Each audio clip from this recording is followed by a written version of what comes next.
اللهم لك الحمد ولك الشكر اللهم لا أحصي ثناء عليك أنت كما أثنيت على نفسك أما بعد فقد قال تبارك وتعالى أعوذ بالله من الشيطان الرجيم بسم الله الرحمن الرحيم الرحمن فاسأل به خبيرا الرحمن فاسأل به خبيرا صدق الله آمنت بالله আল্লাহ পাকের শুকর আল্লাহ তাআলা আমাদেরকে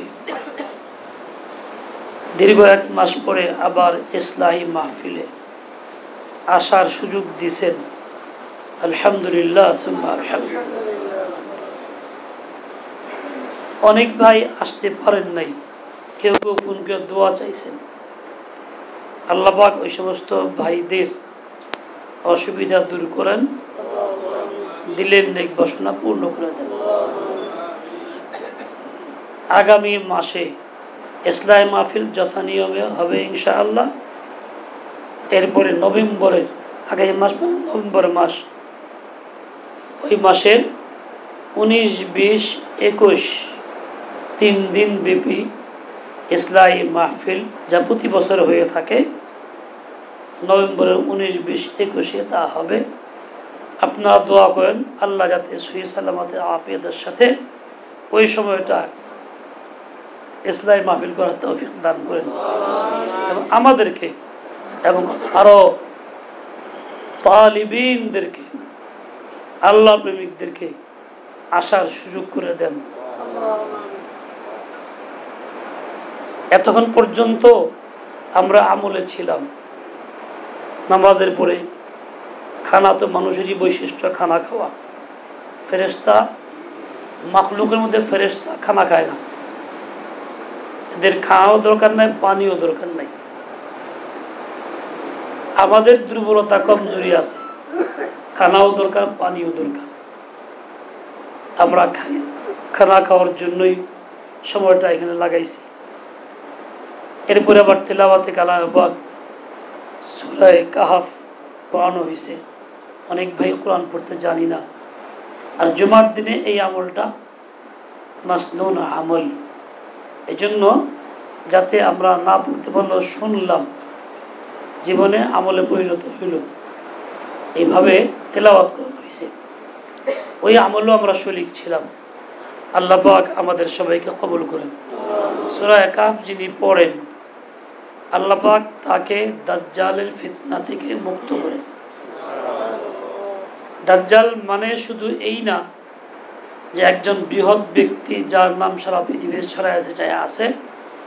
মানুষ যায় কানা দজ্জাল বা খারাপ দজ্জাল কয়ে গ্রামের ভাষায়, চোখ কানা আসলেই, যে নিজেকে খুদাই দাবি কইরা সারা বিশ্ব চড়ায় বেড়াবে ও মানুষকে গুমরাহ করবে, তার প্রতি ঈমান আনার আহ্বান করবে। ওর ফিতনায় বহু লোক পড়বে। শুধু ওই লোকটার ফিতনাই না, ওর মতো আরো অনেক লোক আছে পৃথিবীতে, এই এখনো আছে আমাদের কানাচে কানাচে। ছোটখাটো দাজ্জাল অনেক আছে, যারা বিভিন্নভাবে বিভিন্ন কান কথা বা খরা যুক্তি দিয়া মানুষকে ঈমান আমল থেকে দূরে সরায় রাখে। এক জায়গায় গেছি, এক ডাক্তারের দোকানে মহব্বত করে বসছি, এক লোক দাঁড়ানো আছে, বলল একটা কথা, বলে এই লোকটা বলে নামাজ পড়ে কি হবে? খাই নামাজ পড়ে বেশি যাওয়া যাবে?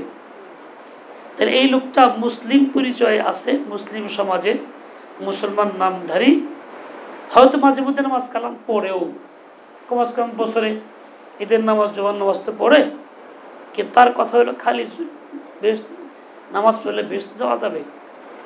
এই যে প্রশ্নটা বা এর পক্ষে যুক্তি পেশ করা, এটা আসলে দাজ্জালের যুক্তি, ওইটা দাজ্জাল। এরকম ছোটখাটো বহু দাজ্জাল আছে। ওইসব দাজ্জালের ফিতনা থেকে মুক্ত থাকা যাবে এই সূরা পাঠ করার দ্বারা, তেলাওয়াত করার দ্বারা। তাহলে দাজ্জালের ফিতনা থেকে মুক্ত থাকতে পারলে ঈমান নিয়ে কবরে যাওয়া নসিব হবে। কথা বুঝে আসছে ভাই? আপনার কথা সবাই শুনতে পারতেছেন? এই জন্য আমরা চেষ্টা করব এই সূরা পড়ার। একান্ত কেউ যদি না পারি, কম সে কম যিনি পড়তে পারেন তার কাছে বসে হলেও শুনি। পড়ার মধ্যে যে সওয়াব আছে শোনার মধ্যে সওয়াব কম না। এই জন্য আমরা সওয়াবও পাইলাম, আবার আল্লাহর ফজল করম হইল এই ধরনের বেঈমানদের এই কুযুক্তির থেকে বাঁচার সুযোগ হয়ে গেল। আল্লাহ পাক আমাদেরকে তৌফিক দেন। এই ক্ষেত্রে পুরুষ নারী সমান। নারীদের মধ্যেও এরকম এই আজে বাজে কথা বলার, ঈমান আমল থেকে সরায় দেওয়ার যুক্তি পেশ করার লোক অনেক আছে। এই সবই দাজ্জালের সদস্য, সবাই দাজ্জাল। এই ধরনের দাজ্জালের ফিতনা থেকে আল্লাহ তাআলা আমাকে আপনাকে সবাইকে পরিপূর্ণ মুক্ত করে দেন। আমার ভাই, একজন শয়তানের কাছে একজন ফাকিহ, আলেমে বা আমল, দ্বীনের পরিপূর্ণ জ্ঞান যার কাছে, এই লোকটা অনেক বেশি কঠিন, ভয়াবহ। কারণ শয়তান জানে আমি হাজারো ব্যক্তিকে সহজে গুমরাহ করব, ওই বেচারা একদিনেই সোহবতের কারণে সবাই ভালো করে ফেলবে, ওর সাথে পারা যাবে না। এই জন্য শয়তান ওই আলেমকে খুব ভয় পায়। আর এই শয়তান বিভিন্ন এই ধরনের দাজ্জাল কায়েম করে তাদের দ্বারা মানুষকে আলেম থেকে বিচ্ছিন্ন করে রাখার চেষ্টা করে, দূরে রাখার চেষ্টা করে, যাতে আলেমের কথা না শুনে। কারণ আলেমের কথা শুনলে পরে একটু হলেও সে পরিবর্তন হবে, লাইনে চলে যাবে, ঈমান তাজা হবে, আমল তাজা হবে। এই জন্য শয়তান ও এমনি থাকে না, কৌশলে কাজ করে। এমনকি যারা আমল করে এবং ইলম আছে তাদেরকে পর্যন্ত বিভিন্ন জনকে বিভিন্ন পন্থায়, শাইখুল হাদিস রাহমাতুল্লাহি আলাইহি আল্লামা আজিজুল হক সামাদ একবার বলতেছিলেন যে দেখো, যাকে যেই প্রক্রিয়ায় ধোঁকা দেওয়া সম্ভব সেই প্রক্রিয়ায় তুমি যদি সুন্নতে লেবাসে থাকো, ইবলিস তোমার কাছে এর চেয়ে আরো উত্তম সুন্নতে লেবাসে আসবে। তুমি পাগড়ি পরা আসো, তোমার চেয়ে সুন্দর দায়ী পাগড়ি পরে ইবলিস তোমার কাছে আসবে। কারণ তোমাকে এই পোশাক পরা মানে তুমি এটা মোহাব্বত করে পছন্দ করো, সুতরাং এইরকম পোশাক দেখলে তুমি মোহাব্বত করবা। কাজে ওই রকম পোশাক নিয়ে তোমার কাছে আসবে যাতে তুমি তার কাছে মুতাআসসির হও, তুমি যাও। আর ও এই সুযোগে তোমাকে যা ইচ্ছা তাই পড়াই দিতে পারে। স্বাভাবিক কথা, কোনো আলেমের কাছে গেলে আমি তো কথা বলতে পারি না, বড়োর কাছে গেলে সে যদি একটা উল্টা বলে ফেলে, বোঝার পুরো বলতে পারি না যে আপনি ভুল বলছেন। এটা মানুষের একটা তবিয়ত, স্বভাবগত বিষয়। আজ ওইরকমভাবে ওরকম বড় আকারে আসবে। এটা হলো মানুষকে মুতাআসসির করা, তাকে নিজের অধীনস্থ করা একটা কৌশল। এই জন্য পোশাক আশাক দেখা বা কোনো বিশেষ কোনো কাজ দেখা কারোর প্রতি দুর্বল হওয়ার সুযোগ নেই, বরং আপনাকে তাহকিক করে আগে বাড়তে হবে, যাচাই করে, এবং কোনো সহি আলেমের পরামর্শ করে আপনাকে চলতে হবে। উমুকে দিয়ে এরকম সুন্দর একটা কথা কইল, খুব ভালোই লাগলো। মনে করেন এক জায়গাতে আমাদের আশেপাশেই অনেকদিন আগের ঘটনা, এক জায়গাতে এক লোক বিবিকে তালাক দিছে, 3 তালাক দিয়ে দিছে। তালাক দেওয়ার পরে আমার কাছে এলাকার লোকজন 17 জন লোক নিয়ে আমার কাছে আসছে, আইসা বলছে যে এই ঘটনা। ওই লোকটা বললো, হুজুর আমি যে স্যার ফালাইছি তো ফালাইছি, ও আর গেলবো না। তার মানে স্পষ্ট 3 তালাক দিয়ে ফেলছে। 1 বছর পরে সে এখন সেই বউ নিয়ে থাকে। কেউ আর তুমি এই কাম করতেছো? এইটা ফতুয়া আনছে কোথেকে? ব্রাক থেকে। ব্রাকের এক মুফতি ফতুয়া। মুফতি কারা? একজন হিন্দু অ্যাডভোকেট, সে হলো ব্রাকের মুফতি। সে কোরআনের কয়েকটা আয়াতের অনুবাদ কইরা, তালাকের আয়াতের অনুবাদ কইরা দিছে। আচ্ছা, এটা নিয়ে হইলাম প্রতিবাদী, লোকজনকে বললাম। লোকজন তখন এটাকে আবার একটু ধরল, কি করা যায়। তো একজন আলেমকে তারা আনলো, আল্লাহ পাক তাকে মাফ করে দেন, লোকটা মারা গেছে। তো ওই আলেম সবকে তারা আনলো, তাদের ফতোয়া তালাক জায়েজ করার লেগে। সোজা কথা, খুব পাগড়ি পুগড়ি সুন্দর সব লিবাস টিবাস, খুব আমাদের চেয়ে অনেক সাংসগত মানুষের, বয়স্ক অভিজ্ঞ। সেই লোক এসে বয়ান দিল কি, আল্লাহ যদি করে বান্দারে মাফ করে দেয় কার কি করার আছে? আল্লাহ যদি করে বান্দারে মাফ করে দেয় কার কি করার আছে? একজন ভুল করছে, তালাক দিছে, তালাক উঠেলে খাইতেছে, বুড়ো হয়ে গেছে তার, এখন সে থাকতেছে তালাক। তো এটা তো আল্লাহর কাছে মাফ করার বিষয় আছে, ক্ষমতা আছে, আল্লাহ সই পারে। কাজে আল্লাহ মাফ করলে কার কি করার আছে? এই কথা ওয়াজ দিয়া ওটাকে বৈধ করে হয়ে গেল, মানে আল্লাহ মাফ করবো প্রমাণ দিয়ে গেল। এরা খুব মহাখুশি। জিজ্ঞেস করলাম যে কি আবার দিনের বেলা? অমুক হুজুর আসছিল, এরকম ওয়াজ দিছে। এত সুন্দর ওয়াজ জীবনেও শুনি নেই। এই যে এই পোশাক আশাকে এইভাবে আইসা ওয়াজ দিছে, এটা কিন্তু আসলে দিনই কথা বলে নাই, সে দাজ্জালের সদস্য হইয়া ইমান নষ্ট করার কথা বলে গেছে। ওই লোক একলা না, অনুষ্ঠানে যে কজন 10, 15, 20, 50 জন ছিল সবাইকে হারাম হালাল মানাইছে, বিশ্বাস করাইছে। সকলের ইমানকে সে ধ্বংস করে থয়ে গেছে। এখন এই লোক একজন ইমাম সাহেব বলতেছিল এখানে, হুজুর এরকম ওয়াজ জীবনে শুয়ে নেই, এত সুন্দর ওয়াজ করলো, ঠিকই তো কথা, আল্লাহ মাফ করলে কার কি করে আছে? এইটা খাইব, সমস্যা কি? আল্লাহ মাফ করবো।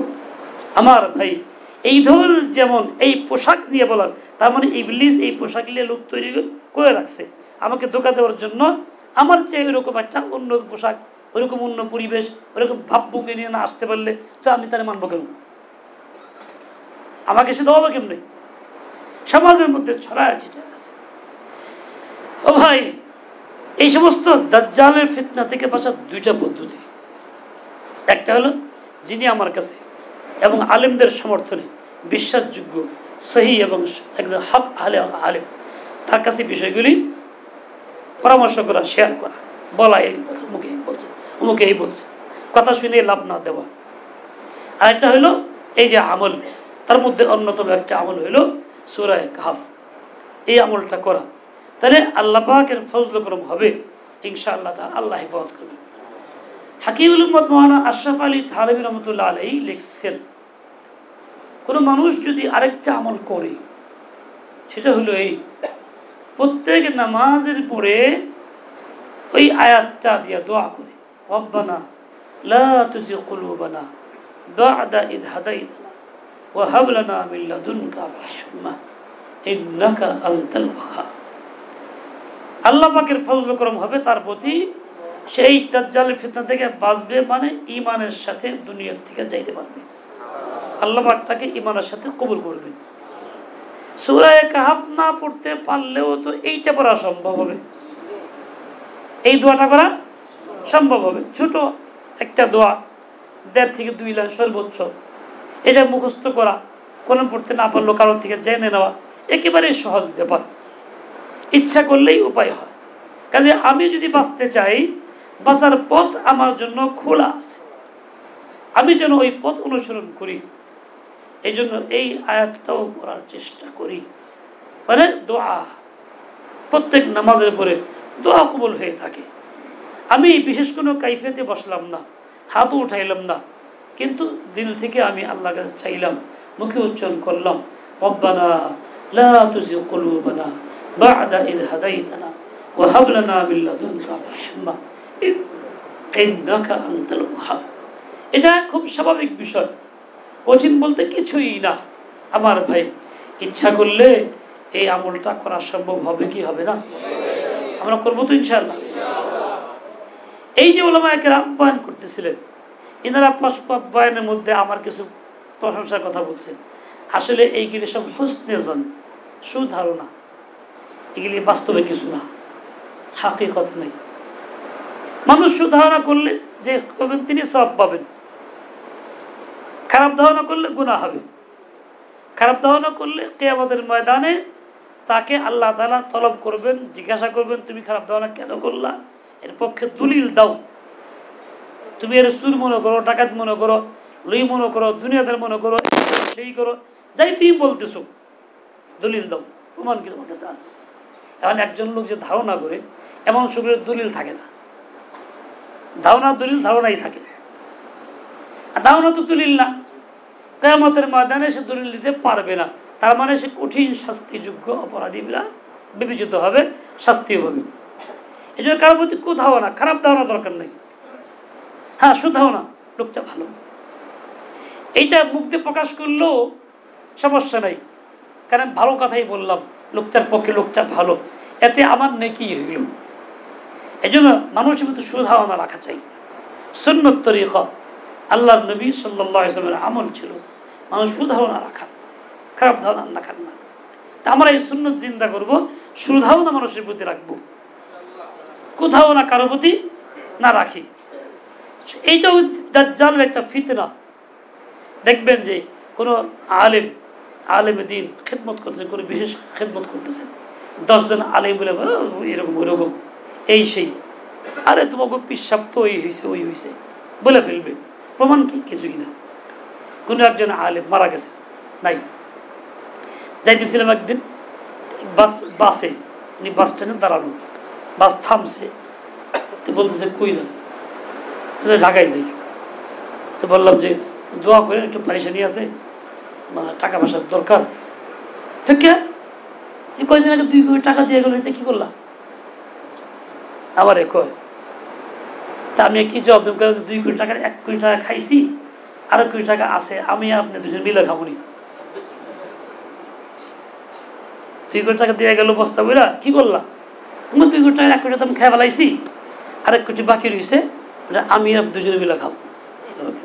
আর কথা কয় না, এটা আমারে বলছে এই কথাটা, এবং আমার আলেম মানুষের কাছে বলছে অনেক টাকা সব খেয়াল দিচ্ছে। এরকম কথা বলার লোক কিন্তু ব্যক্তি, আমি সাইয়েদের ব্যাপারে না, আপনার ব্যাপারে আছে, অমুকের ব্যাপারে আছে, বড় আলের ব্যাপারে আছে না এরকম। এই যে কথাগুলি বলা হয়, পিছনে কি নাই?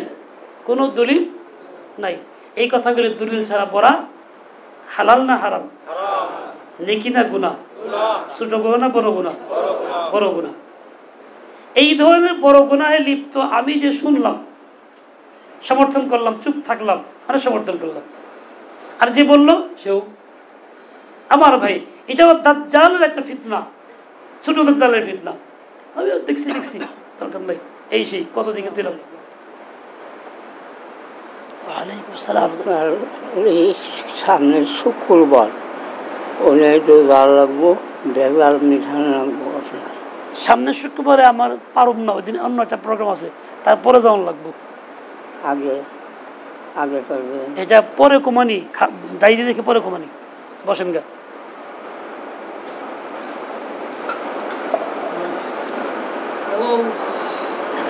কেমন সাদাশীতে বেতাকার লোক মানুষ, চিন্তা করেন কত সাদাশীতে না, সোজা এসে কানে কয়ে বলতেছে সাদা মানুষ জান্নাতে যায়। ইন্না আসহাবাল জান্নাতি বুলহুন। এক বেচারা হাকিমুল মাওলানা আশরাফ আলী থানভীর কাছে গেছে, তা কদু নিয়ে হাতিয়ে নিয়ে গেছে। কিতাবেও দেখছি, শেখের মুখেও শুনছি। গিয়ে করছে, মৌলভী আশরাফ আলী, তেরে লিয়ে কদ্দু লায়া কাহা রাখুঁ? তোর জন্য একটা কদু আনছি, থুমু কানে? হাত বলছেন জায়গা দেখেছে, ফোলা জায়গা রাখো, উমখানে থো। আবার জিগায় জবাব দিল ওইরকম কয়, ছোট বাচ্চা, এই তুই কোন যাবি? অমুক খেলা যাবো, তুই যাবি কনে? 30 বার করে 30 বারে কেউ তুই যাবি কনে? ও আর বুঝে না কোন যাবো। ওই রকমই কয়েকবার বলছেন, ও একই কথা কয়, তাইলে কুদ্দুলা কাহা রাখু, মানে খুব মোহাব্বতের এজহার করতেছে, তোমার লেগে আনছি, রাখুম কনে? হুজুর বিরক্ত হয়ে বলছে, ঠিক আছে সারপর রাখো, আমার মাথায় থো। ডাইরেক্ট বা ডাইরে মাথায় দিয়েছে।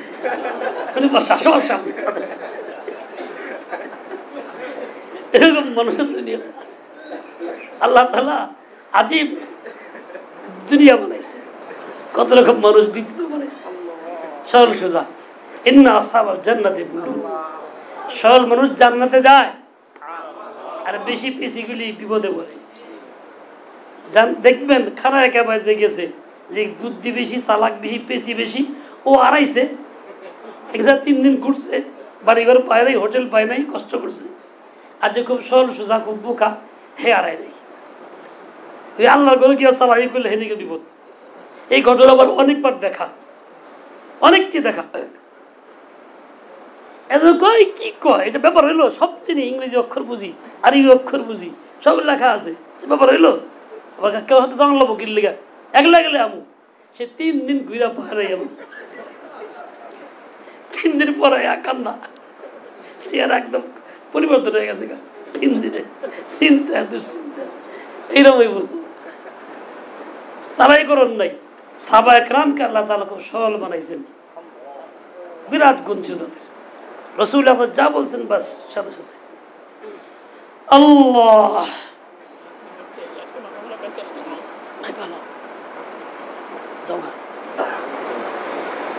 হিসাব করে বুঝে শুনে রেখো, মোটর ডাল আলাদা রেখো।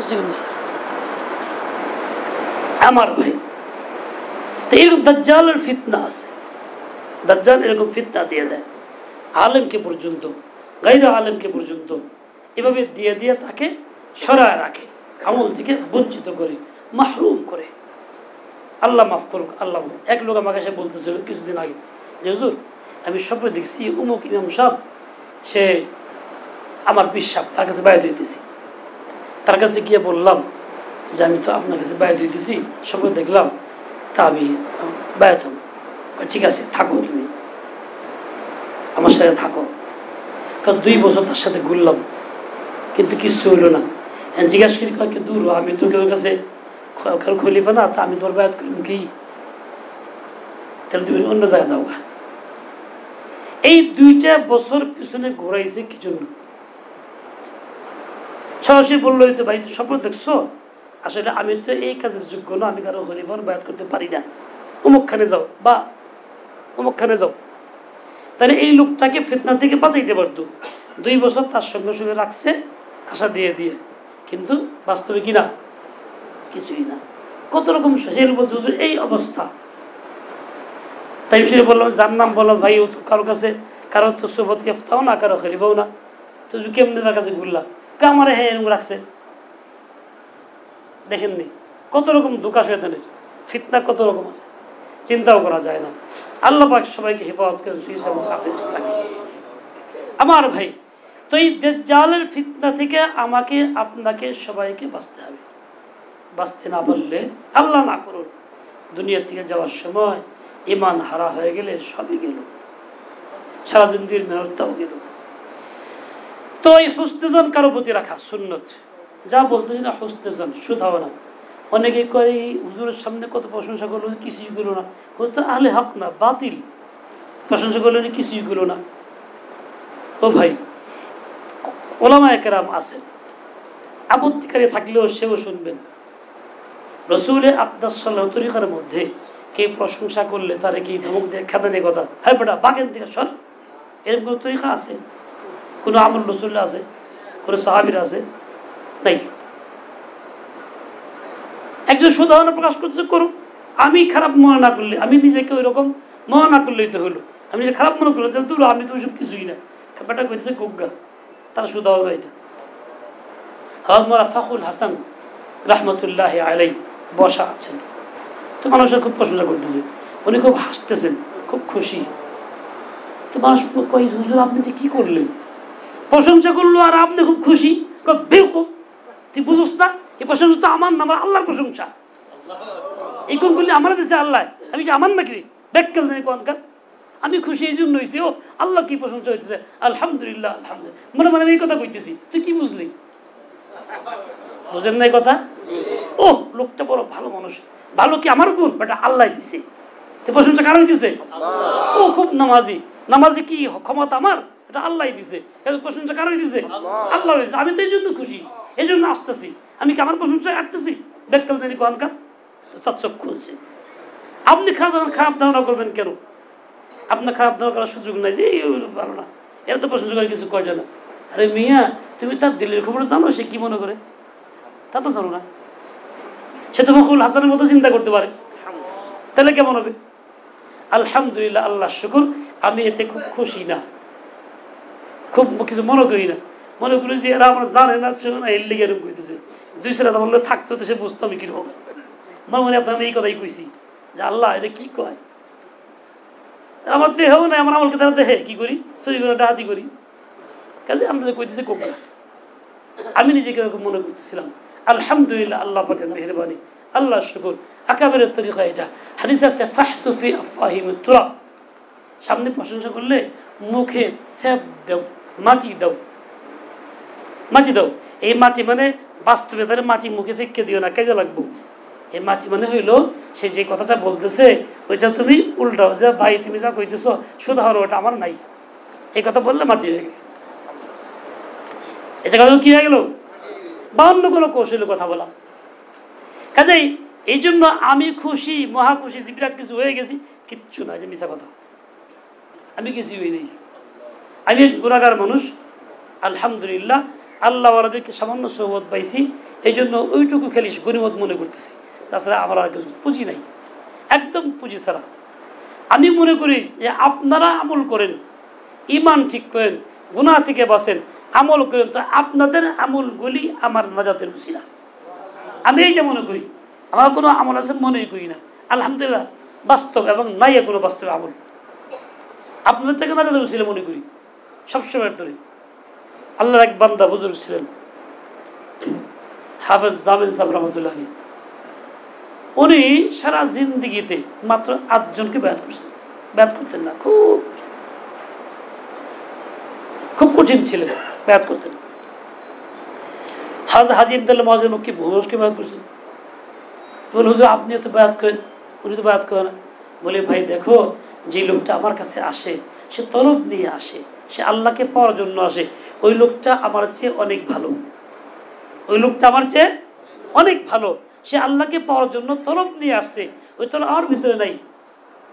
আমি এই জন্য বায়াত করি যে ওই লোকটার উসিলা আমি মাপ পাইতে পারিনি, দেখি ওই লোকটার উসিলা আমি মাপ পাইতে পারি কিনা। কে সে তলব নিয়ে আসছে, তার নিয়ত ভালো, তার আমলটা ভালো, পছন্দের আমল, আমার তো কিছুই নেই।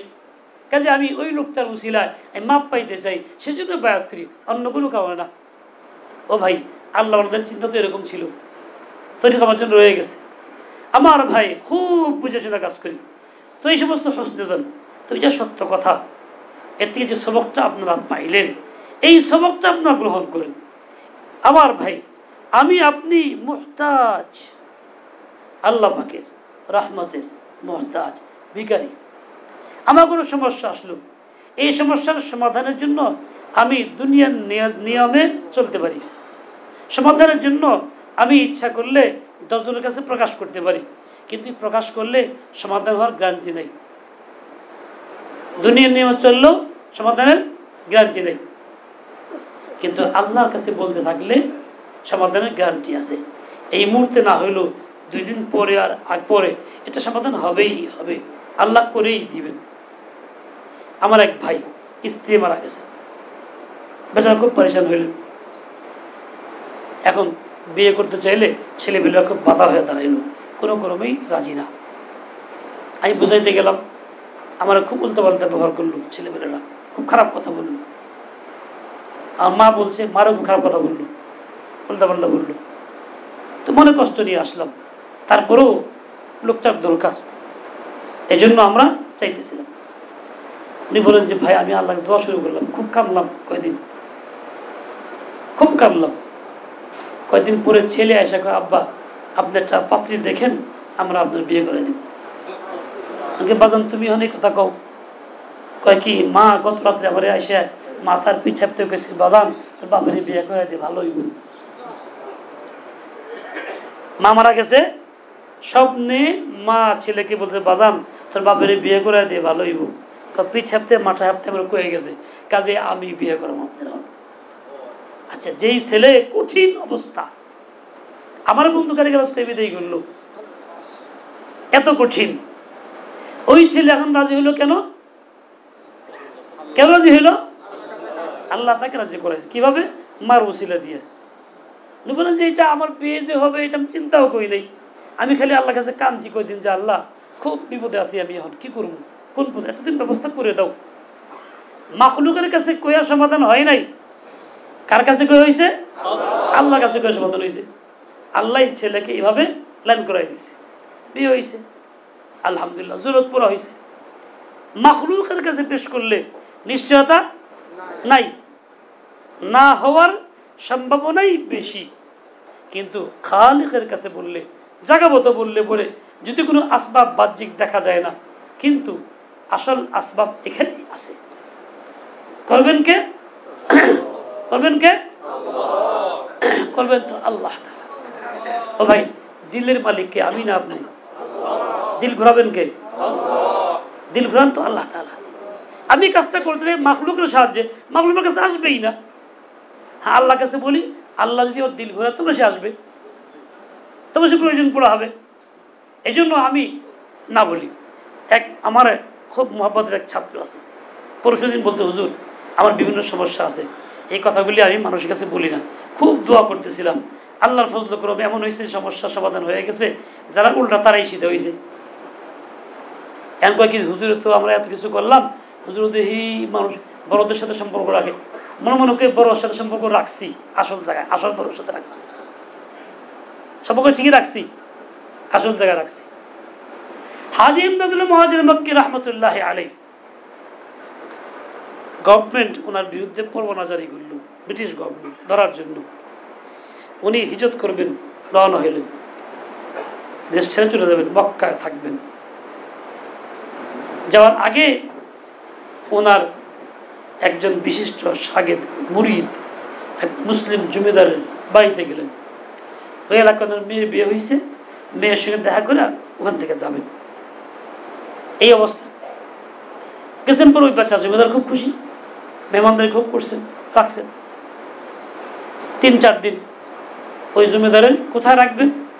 বসবাসের জায়গায় বিল্ডিংয়ে রাখলে পরে সে দিন নজরে যাবে, ধরা পড়বে। উনি করছে কি, একটা গোপন কুঠিতে ঘোড়ার আস্তাবল, ঘোড়া যেখানে রাখে ওই জায়গায় একটা গোপন কুঠিতে রাখছে। এইভাবে কয়েকদিন রয়ে গেছে। এর মধ্যে সরকারের বাইরে খবর হয়ে গেছে, সিআইডির লোক দারোগা আসছে, ওনাকে ডাকছে। অসময় হঠাৎ করে আসছে, দেখে বলতেছে যে জুবেদার সাহেব, অসময় আসলাম, আপনি এটা খুব শুনলাম খুব দামি ঘোড়া বেচবেন, তো ঘোড়াটা দেখতে আসলাম। আসল উদ্দেশ্য তো ঘোড়া না, আসল উদ্দেশ্য কি? হাজী ইমদাদুল্লাহ মুহাজির মক্কি। তো কোথায় ঘোরাগুলি? এই রুমে। তো এই রুমে দেখছে, পছন্দ হয়, আরও আছে এরকমভাবে ওই রুমে ঢুকছে, লাস্ট রুমে যেখানে উনি আছে। যখন উনি বের হয়ে আসেন, যে সরকারি লোক আসছে এই কথা বলে আসছে, হঠাৎ বলছে আমার জন্য একটু পানি দাও।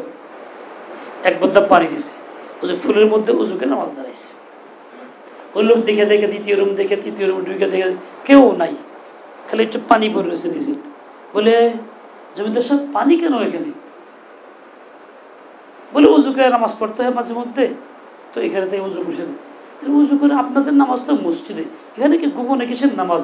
বলে না, সব নামাজ মসজিদে না, নফল নামাজ ঘরেই পড়তে হয় গোপনে। ফরজ পড়তে হয় কোথায়? প্রকাশ্যে মসজিদে। নফল পড়তে হয় কোথায়? গোপনে। কাজে এইটা নফল নামাজ ঘরে পড়ার নিয়ম, গোপনে পড়তে হয়। তাই আচ্ছা, ঘুরে গেরা চলে, কাউকে পাইল না। যাওয়ার সময় জমিদার সাহেব মনে কষ্ট নিয়েন না, অসবাই এসে আপনার বিরক্ত করলাম, ঘোরা পছন্দ হলো না। আসলে কি টার্গেট পাই নাই, উনি তো হাফসারে বেঁচে গেছেন, আলহামদুলিল্লাহ গেছে গা। দরজা বন্ধু ভিতরে গিয়ে হুজুর কোথায় আছে? ঠিক দিব্যি বসা। তো হুজুর আপনি পাইল না, কোথায় ছিলেন? বলে আমি এখানেই ছিলাম।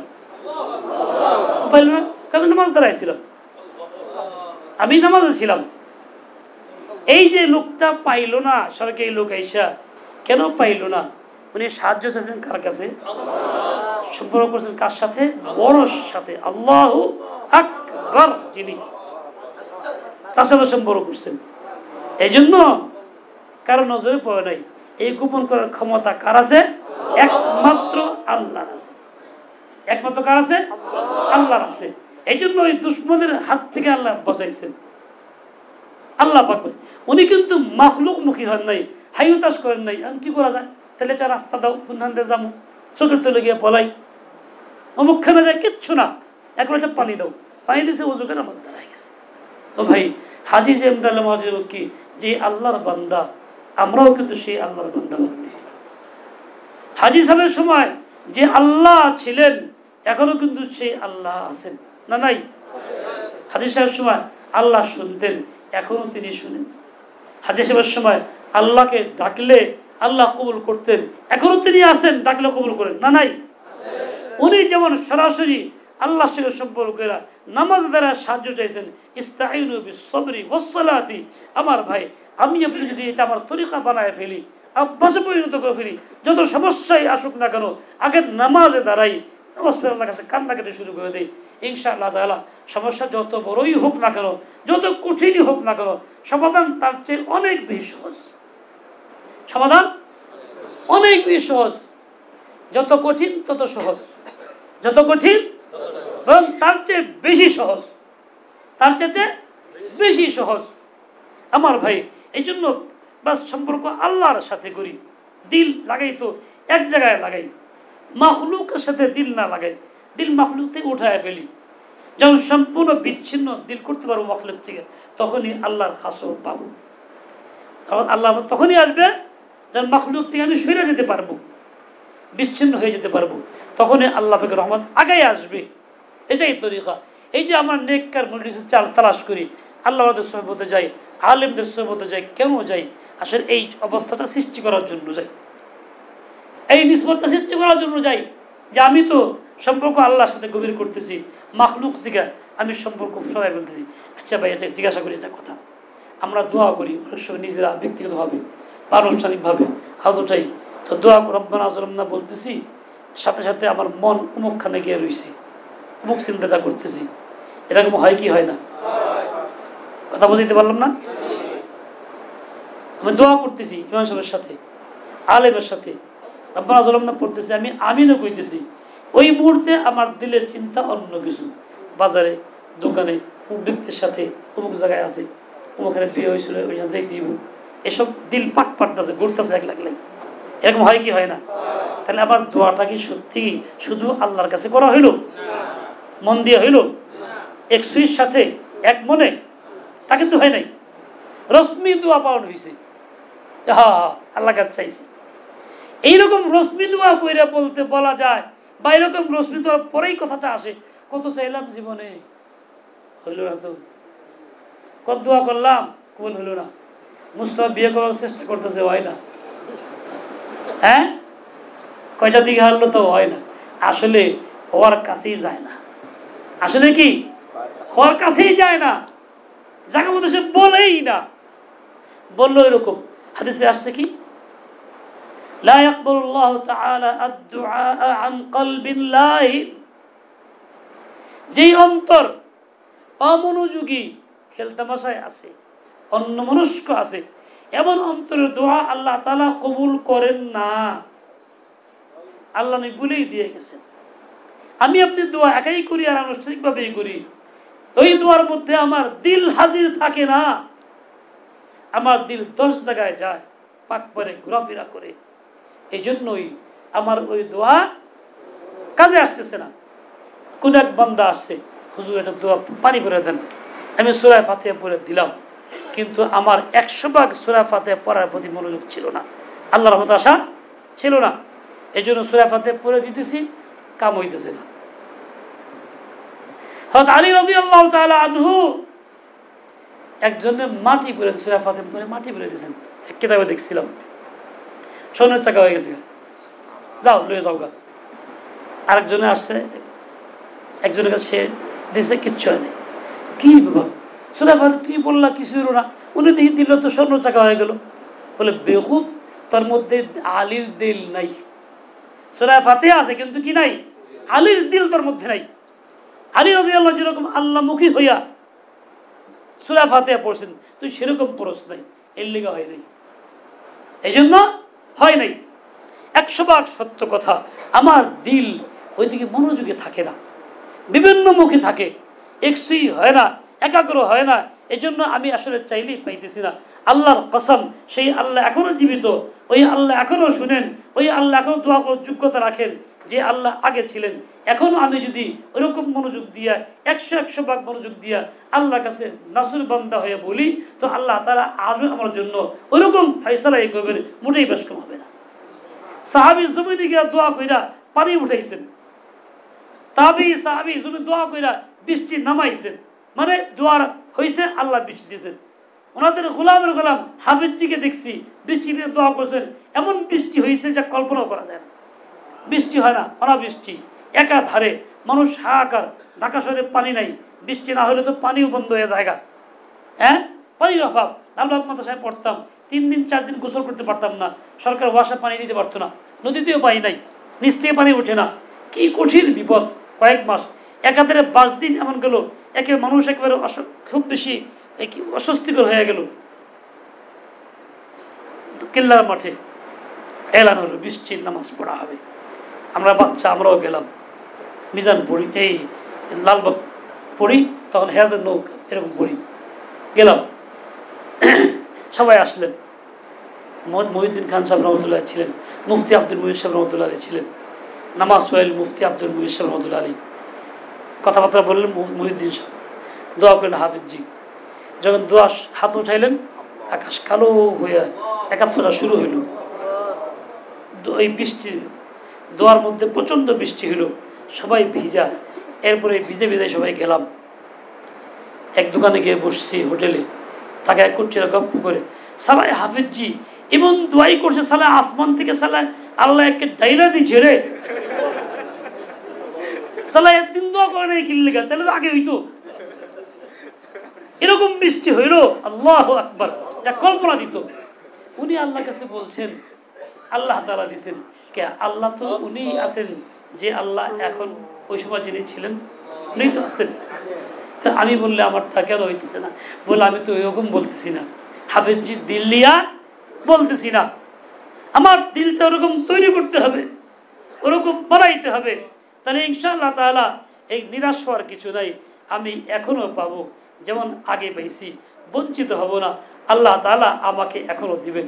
ওরকম দিল তৈরি করার জন্যই ওলামায়ে কেরামের সোহবত, আল্লাহ ওয়ালাদের সোহবত, তাদের মজলিস, সেখানে যাও। এই যে পারেশানি, বিয়ে হয় না, পাত্রী পাই না, এই না সেই না, আমার ছেলে হয় না, আমার মেয়ে হয় না, দুইটা বিয়ে করলাম, সন্তানাদি হয় না, দোয়া চাই। আলহামদুলিল্লাহ, ভালো কথা, দোয়া চাইতেছেন, দোয়া করি, আল্লাহ পাক মনের আশা পূর্ণ করুক। আসলে কাজটা ছিল এই, আমার যেরকম চাওয়া দরকার সেরকম আমি চাইনি, আমার যেরকম পাওয়া দরকার সেরকম আমি বলি নাই, এই অভাবটা আমার রয়ে গেছে। এই জন্য এক বুজুর্গ বলছিলেন, শেরে হযরত মাওলানা ফখরে বাঙ্গাল তাউল ইসলাম সাহেব রহমতুল্লাহ আলী হাঁটতেছেন হেলিপ্যাডে, SGU পিছিয়ে পিছিয়ে হাঁটে, তো কথাবার্তায় বলতো, হুজুর দেশে খুব অভাব। উনি বললেন কি, হ্যাঁ ভাবের অভাব। তো SGU বুঝে না, হুজুর কি বললেন? হ্যাঁ ভাবের অভাব। আবার হুজুর কি বলল? হ্যাঁ ভাবের অভাব। কি করে হুজুর? বুঝেন না যেসব ভাব মানে সম্পর্ক, আল্লাহর সাথে সম্পর্ক, ভাব নাই আমাদের, ভাবের অভাব হয়েছে, এর লেগেই পাইতেছি না। অভাব মানে এই জন্য অভাব। হযরত মুহাম্মদের চাঁদপুরি রহমতুল্লাহ, আমাদের উস্তাদ, বড়কাটারা মুহতামিও ছিলেন, উস্তাদ ছিলেন, ওদের কাছে তিরমিজি সাহারি পড়ছি, খুব সরল সোজা মানুষ, আল্লাহর বান্দা। তো কইতেছে, কয় দেখো আমার বড় ভাই বড় ব্যবসায়ী, মরিচের ব্যবসা করে, শুকনা মরিচ। তো এখন কয়েকদিন এরকম বৃষ্টি হয়েছে, বড় নৌকার মধ্যে এই মরিচ ভরা, কয়েকশো মণ মরিচ, বড় নৌকা, কিন্তু সোয়া নৌকা হইলে কি হয়েছে, একেবারে বৃষ্টিতে এরকম ভিজা ভিজছে পৌঁছে যাইতেছে। ভাই খুব পরিশান, রোদ ওঠে না, সপ্তাহ ভরা বৃষ্টি, খালি ছটফট করে, বাইরে যায় ঘরে যায়, খালি কিরম করে। বড় ভাই কি হয়েছে, আপনি এরকম পাগলের মতো করতেছেন কেন? কয় তুই বুঝোস না, আমার তো সব শেষ, মারা হয়ে গেল। বলে কেন? বলে সব মরিচ পয়সা গেল গা ভিজা, আল্লাহ তো রোদ দেন, আমি কি করবো, আমার তো সব শেষ। কয় এরকমগুলো আপনি কি করবেন, জায়গা মতো কন। বলে কি করুন? বলে 2 টাকা 10 আল্লাহ কাছে কান্দেন গা, কথাই যা। বড় ভাই আমার কথা গেল, 2 টাকা খুব কাঁদছে আল্লাহ কাছে, খুব কাঁদছে। দোয়া করা অবস্থায় আল্লাহ তাআলা আকাশ পরিষ্কার করে সূর্য উঠাই দিছে। ভাই খুব খুশি, আলহামদুলিল্লাহ, তুই আগে কই তুই আমারে, তাহলে আগে অবস্থাটা হইতো। দেখেন এখানে ছটফট করতেছে, পরিশান হইতেছে, কিন্তু সমাধান করতে পারতেছে না, কারণ সমাধানের জায়গায় যাওয়া হয় নাই।